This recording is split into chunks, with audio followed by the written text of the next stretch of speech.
Okay, magandang umaga mga ka-TH. So ngayon, papaliwanag ko sa inyo itong napagkuhanan ng sucker load deposit or quick deposit.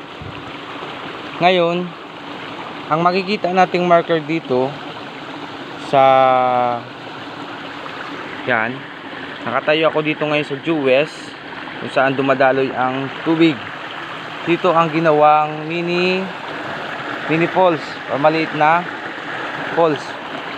So galing dyan sa footmark na yan, footmark siya pero para siyang Buddha or code 8, para siyang Buddha sign. Ayan, para siyang Buddha sign na merong dot sa gilid na parang bar, then meron ditong box. Ayan, napakagandang marker. So ngayon, saan nakuha ang deposito? Dito siya. Galing dyan, dahil siya ay natutubigan, babanatan natin ang norte. So south siya, panorte ang target. So doon sa box na yan, sa baba niyan nakuha ang item. Then ito, kapag napuno ng tubig, dadaloy dito, dadaloy dyan, at dadaloy dyan sa nakuhaan ng item. So galing dyan, pupuntang norte, 1 yard nakuha yung target. Ito yon, yan, dot. Tapos idugtong mo doon, idugtong mo dito, patarget na. Then yung tubig, kapag dumaloy, papunta na din sa item. So ito siya. Itong bato na ito, kapag pumunta ko dun sa baba, tingnan ko lang kung kita pa yung ulo ng pagong. Ulo to ng pagong eh. Diyan ito ang katawan. So pupunta tayo doon para makita natin yung napagkuhanan ng item. So matubig na lang. So iwas tayo malaglag. Ayan. Then dito may makikita tayong sign ng bar or box. So ayan ang napagkuhanan ng item. Ayun naman yung footmark sign, then yung box. Yan, pag dumaloy dyan babagsak ang tubig. So ito ang ulo ng pagong. Ayan, pag tiningnan mo siya, yan ang katawan ng pagong. Nandun sa top yung footmark at nasa gilid lang nakuha ang item. Meron niyang mata dyan nung pagpunta ko, dahil hindi pa masyado malakas ang tubig. May mata yan dyan na nakapunta dyan sa item. So malaki-laki ang nakuwang item dito. Ayan, mapapansin nyo yung nakuhanan. So lapitan natin.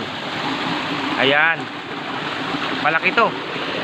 Tapos tinapalan siya ng simento, nakakumuplan siya. Ayan siya, oh, malaki. So kasya dito ang mga ilang pirasong gold bars ng kakasya dito. Kasya na dito ang mga 10. Malaki yan, no? Ayan, no? Pupunta pa yan dito. Yung lalim niya is nasa 5 inches. Yung haba naman mga sobra mga 14 inches yung haba ng butas niya. Ayan. So ayan ang napagkuhanan. Ayan, ayan yung marker. Yan naman yung footmark. So many falls.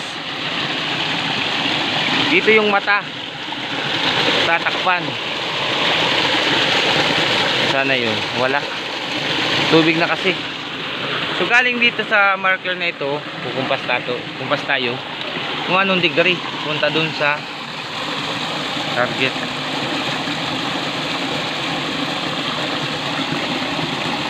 120 degrees galing dito sa marker na ito, papunta doon sa nakuhanan. So ngayon akyat tayo at meron pa doong parang naka-imbos na bato. Puntaan natin sa 225 nya. So galing dito, babanatan natin ang 225 degree. 225 degree. Ayan, papunta doon. Punta natin. Bakit kaya nandito pa ito? Ito yun. Hindi makita kasi matubig. Pero ito ay nakapasak lang. Ayan. Nakapasak dyan ang bato. Sa butas na yan. At parang sinemento. Ayan. Diyan may sign. Dito. May sign din dito. Ayan. Ayan. Sign papunta doon. Sa dinadaluyan ng tubig. May sign din dito. Parang natural lang. Pero ito, man-made to. At ito. Ayan. Ayan. Tsaka ayan. So yun. Matagit doon. So bakit hindi ito ginalaw?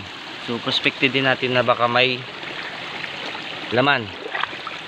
Kasi galing dito 225 to azimuth 45 degree. Azimuth 45 degree doon sa pot mark. So check natin ito. So yan lang mga ka-TH ang paghahanap ng quick or shallow deposit. Yan lang sa mga pot mark sign. Yan ang palatandaan ng small load, small deposit.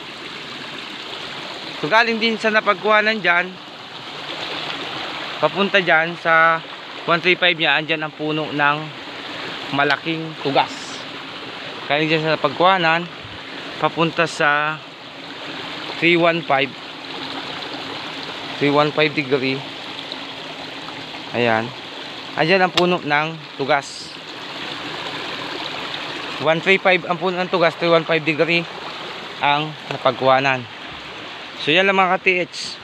At abangan nyo pang isa kong papakita na napagkuhanan din na pot mark sign.